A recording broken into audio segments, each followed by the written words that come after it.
Good afternoon, everybody. I must say it's really pleased to see so many people here today for this prestigious event. Can I introduce myself? My name is Andy Heath. I'm the Operations Director for Merseyrail. So the issue first of all is why we're here today.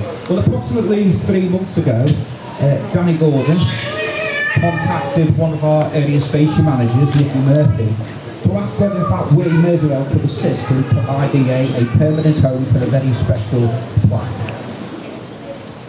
In terms of Merseyrail ourselves, we see ourselves very much as being a part of the community. We see our stations as community hubs, and of course anything we can do to support the community, we really want to do so. I think the first thing I'd like to say is to why Liverpool Central? Well, Liverpool Central is our flagship station here in Merseyside. It's the second busiest station out in the northwest.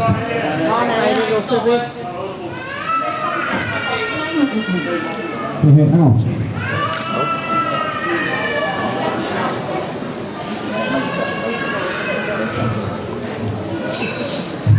Was that better?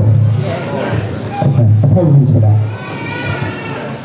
So the question is why Liverpool Central? Well, Liverpool Central is Merseyrail's flagship station. It's the second busiest in the northwest, and in fact it's the 10th busiest outside of London. In Merseyrail, 35 million passenger journeys take place.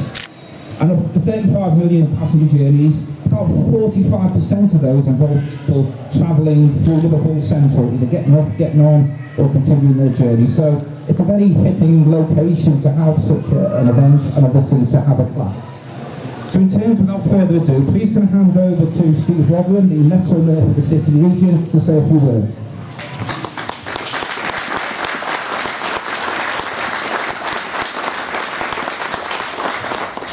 I'm going to try it without the mic, is that better?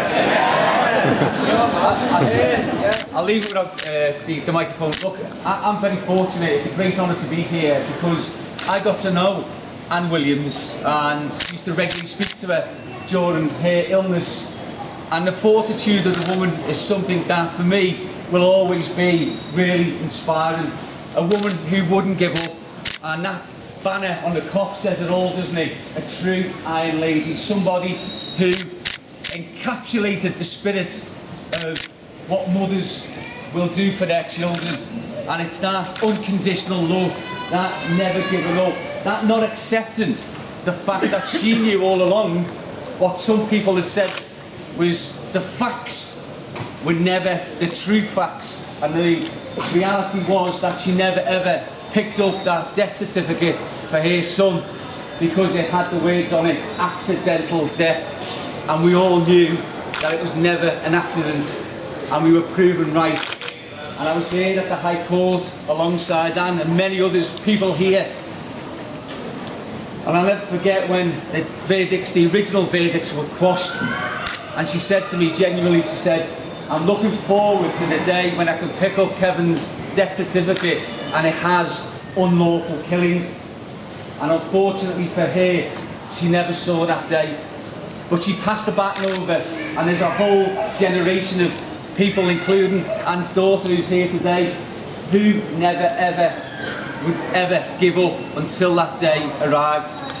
And we all saw that tremendous occasion in Warrington when the verdict was announced, and the feeling in that room that day, honest to God, in my whole life, I don't think that I'll ever feel such a palpable sense of relief. There was no triumphalism, it was relief because a massive cloud had been lifted from people who knew for 26 years, I think at that time, that a orchestrated cover-up had resulted in those terrible slays and lies.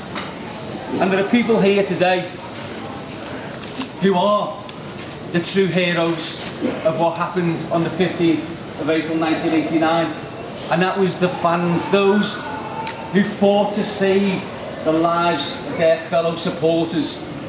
It has to be said, whilst people who were charged, who were paid for our safety, stood by and watched helplessly. And those people, I said in my speech in the Commons, were the heroes, not the villains. And it's about time that they received the recognition that today's plaque is finally about to do.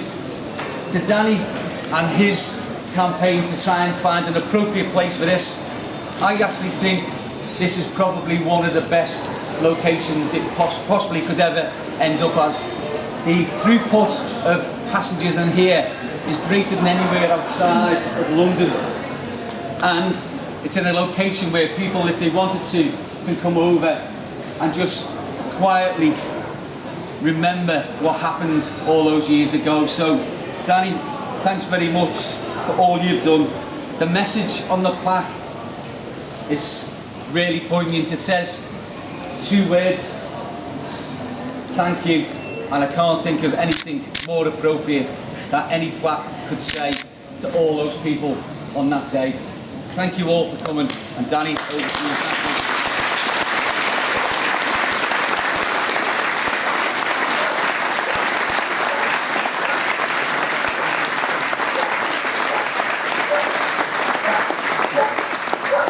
I'd like to just introduce Stevie Hart. He wants to say a few words before me. I'm sorry to mess the order up. No, it's okay. You have to bear with me because I was going to do this off the top of my head, but I can't remember it now, so.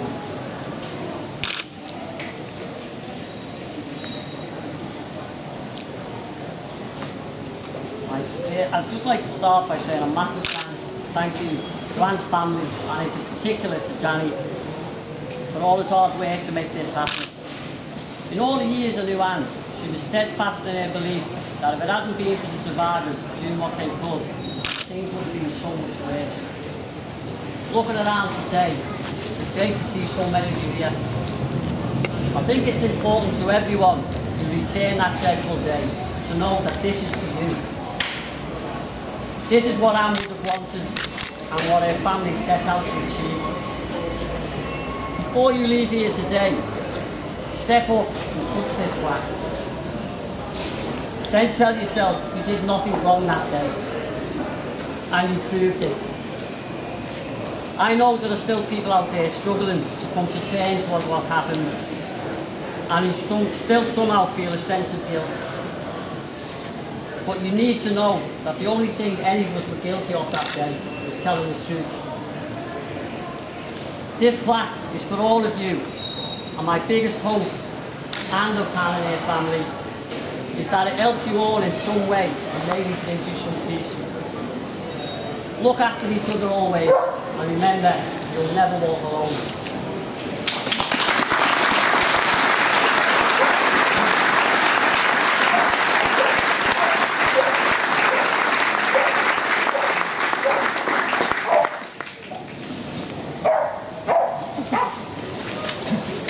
Welcome everybody, and thanks for coming.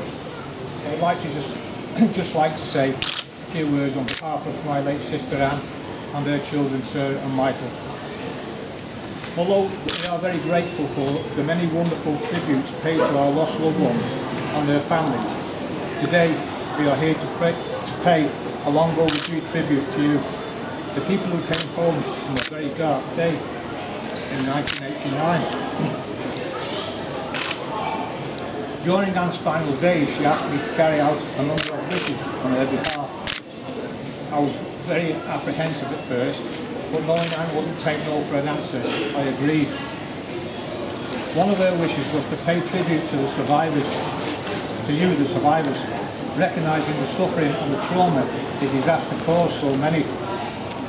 Not only suffering the mental and physical effects of the disaster, but then to have put up with the tirade of lies printed in some media outlets.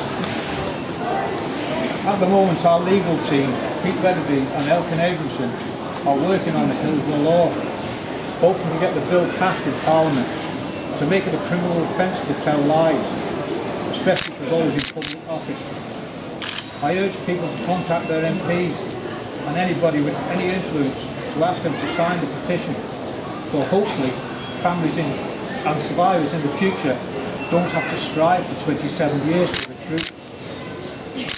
This tribute is not intended to undermine the great help and support many have given our survivors for many years. It's just to say thank you, and to recognise the efforts many of you made to save lives, organising yourselves, making the majority of professionals look like amateurs. Without your efforts, many more lives would have been lost. Also, to those who gave evidence at the inquest, reliving that terrible day to help get the result we did. On the 26th of April 2016, after 2 years of scrutinising evidence, the jury vindicated you of any wrongdoing, 14-0.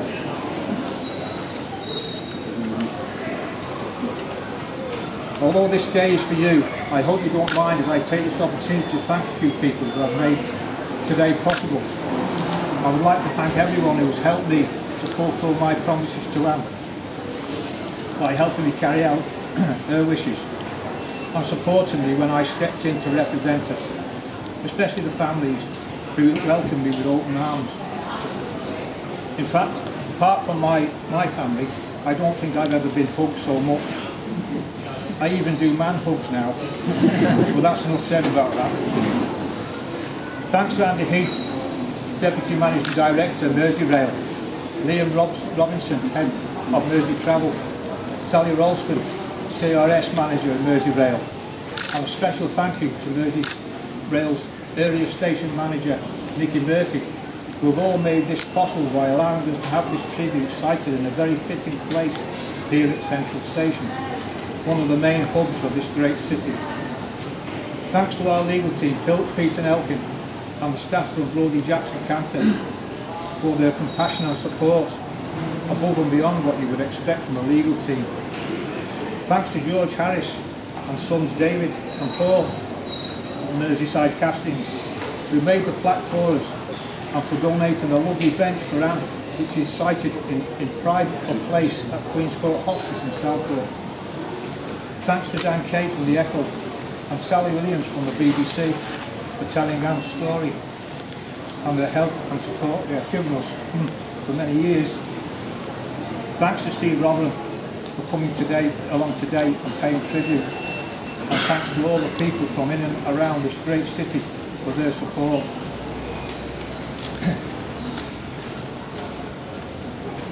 Now I'd like to ask,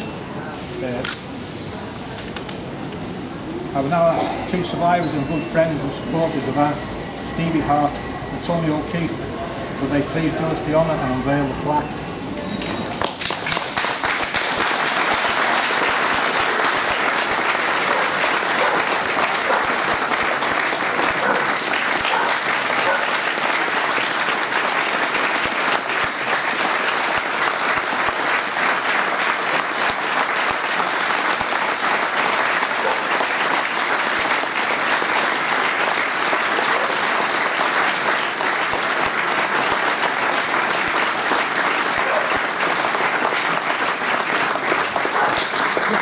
Finally, on behalf of my late sister Anne, Anne's family and many families of lost loved ones, we hope that this tribute will bring some comfort to you.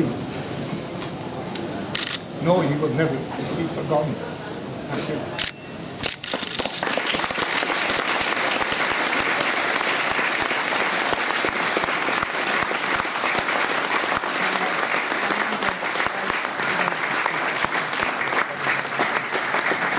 Ladies and gentlemen, I'd like to thank you all for coming here today, and just to pick up on one thing that Danny said. I think, speaking on behalf of Merseyrail and Mersey Travel, it's us that should feel proud and privileged to have such a lasting tribute on one of our stations. Lots of people pass, 16 million people a year will pass through this station, and it'll always be in our thoughts. You'll never walk alone. Thank you.